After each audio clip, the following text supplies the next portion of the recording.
AITA for blocking and silently moving on from my cheating fiancé.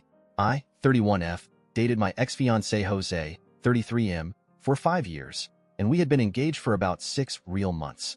We had a really good relationship. I thought he and I were going to end up being together for the rest of our lives and build a family.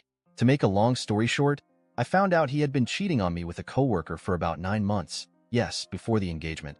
At first, I was beyond mad, and my first impulse was to find ways to literally ruin his and her life. But honestly, after about 16 hours of thinking and crying about it, he was on a work trip, I figured anything I did would be a waste of time. And since my goal was to start a family, I felt like I didn't really have any more time to waste on someone who obviously isn't going to be in my life in the long term or short term. So I just let go. I packed all my things, asked my dad to help me move them back into the family home so I could get situated, and literally just started moving forward with my life. I just let him have anything that was ours. Something about those items seemed foreign to me now, and I didn't really want to associate with it. I left the ring at the house. By about halfway through the second day, while I was moving my stuff, he started to really push the envelope on getting me on the phone, but I just continued to dodge.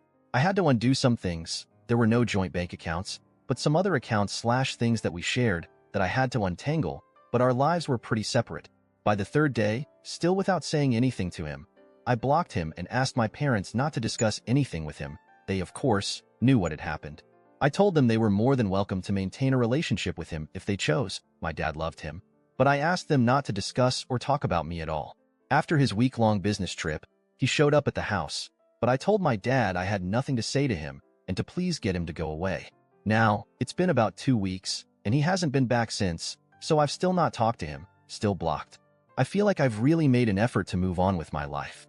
I'm touring nearby apartments and hope to have my own lease signed by the end of the month.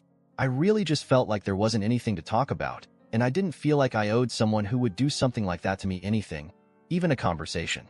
This morning, while discussing my plans, etc., my parents basically sat me down and asked me to talk over everything with him. They figure I will regret it in the future, that mistakes happen, that without his confessions, I can't be 100% sure that he cheated, etc., etc.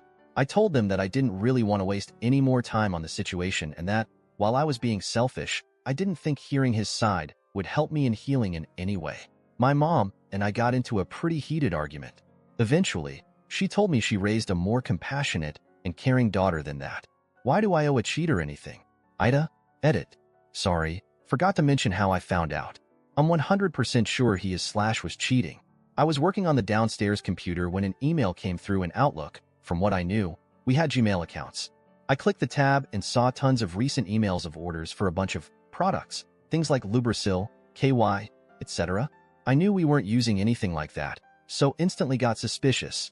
I started to look around the email a bit and didn't really find much.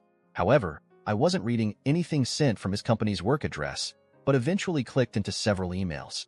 And yeah, the emails were pretty sexual and had times of them meeting up, going out, being intimate, etc. for the last 9 months.